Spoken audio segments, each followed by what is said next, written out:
Hi, welcome to the bathroom.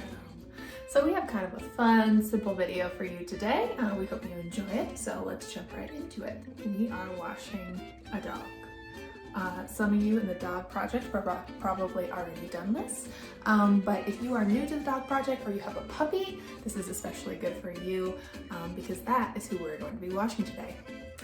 A puppy! Now, if you're new to dog washing, sometimes it helps to have multiple people.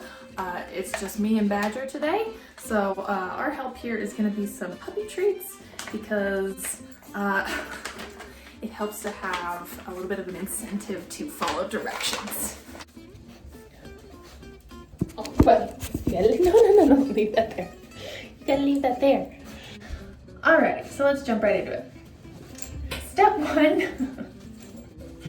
If your dog is wearing a collar, that needs to come off. Decollared. So, like I said, it helps to have another person if you have a very wiggly puppy or a very wiggly dog, but it's gonna be me and Badger today. So that's why treats come in handy.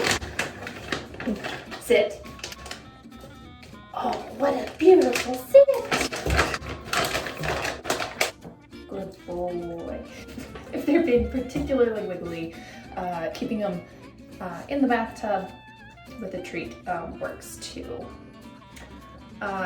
Trade secret, you can also take some of that spray cheese and spray it on the side of your bathtub, and sometimes they'll stand there licking it. You obviously don't want them to have a ton of it, but in a pinch it works pretty nicely.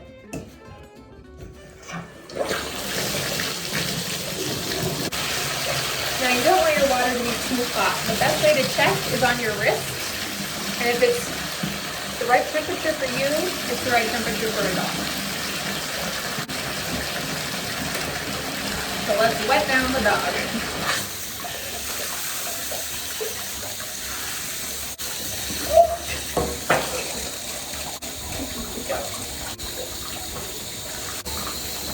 Now you don't want to spray it in the face because nobody likes that, but you do want to get them completely wet from about the neck down.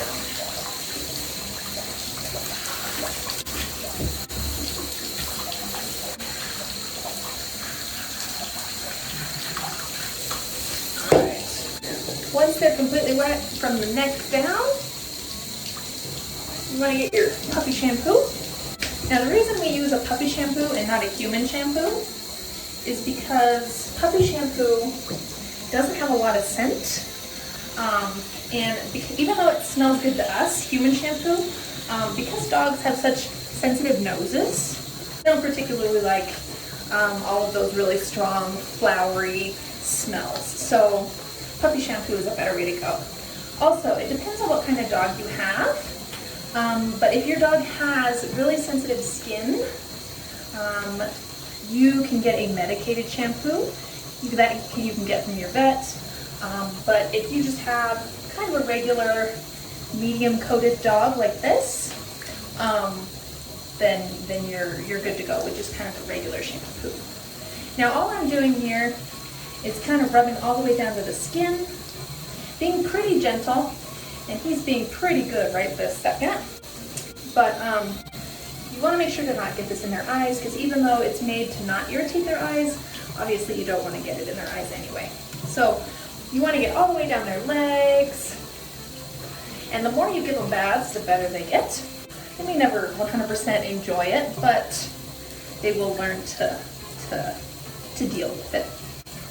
So when you're washing their feet, you want to make sure you get all the way down their legs, kind of in between their toes, in their pads. You want to get underneath them, in all the little creases and all the little folds, all the way up to their neck. And again, you can see I'm not going all the way to his face because I don't want to get soap in his eye. And also we have wipes that we can use on his head, and I'll show you in a minute how I clean a dog's head. But anyway, so we got all the parts and pieces there. Recheck your water, make sure it's not cold, and you can start rinsing them. Good boy, Badger. Good boy. Now again, when you have a puppy, new experiences can be scary. So you want to make sure and not throw them into anything. So this is not his first bath, even though he's acting like it is. It's not his first bath, and we introduced everything to him really slowly. So obviously I didn't just reach for the sprayer and start spraying him right away. I would turn it on inside the bathtub so he could check it out a little bit. And the reason you do that is because puppies learn how to deal with things on their own time. And if you introduce things slowly and not in a scary way, pretty soon they'll deal with just about anything. And then you have a dog that's confident and not nervous when you introduce them to new situations. So again, I am not spraying him in his face or in his ears or anything like that, because I'm going to show you how to wash the head in just a second. But you want to make sure and get all of that soap off. So when you run your hand down like this, it should be clean. You shouldn't see any more soap or suds or anything come off of them. All right, so that looks pretty good there. So I'm going to grab my rag next, and I'm just going to wet it. And I don't have any soap on here or anything, but all I'm going to do is go over his head. So this is to make sure that we're still cleaning his head, but we're not spraying him with water because that's not very fun. And this is a good time to clean their eyes too. And we're going to use some wipes afterwards to get the little gunk out and stuff. But this is a good way to just kind of get the main stuff off. This is also a good time to have a look at what their coat looks like, what's going on with their ears and their eyes and their nose and their teeth. Again, because this is a puppy, introduce them to new experiences slowly, but you want to make sure that you are able to touch all parts of them, like their teeth and their eyes and their ears, because that'll be important not only in 4-H, but for the health of your dog. You'll only be able to check those things. All right, let's turn this warmer off. All right, give him a little squeegee. You can go down like this, get most of that water off, and then get a towel. Oh. There's no special way to towel off a dog, really.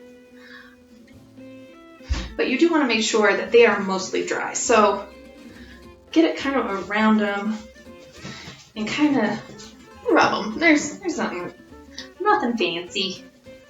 Now, if you have a dog with a different kind of coat, you might use a blow dryer.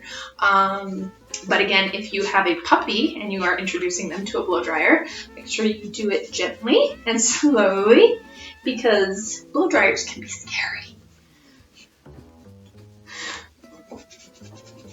So you want to make sure you get underneath them and around them. The main part of their coat here is going to dry first, but some things that don't dry very fast are like between their front legs, kind of down around where their back legs are, just because those parts are kind of hidden. So you, what are you doing? So you want to make sure and dry those as well. It's a little bit cold outside today, so I'm not going to let him air dry outside. If it was a 100-degree day, you certainly could put a dog outside to air dry a little bit. But because it is springtime, it is not warm enough outside to do that. So we'll do it all inside. And just like that, dirty pup to clean pup. Thank you. Thank you for joining us today. I'm going to get him finished drying, and then maybe we'll go take a nap, because this was exhausting. Thanks for joining us today, and we'll see you all later. Say bye, Magic.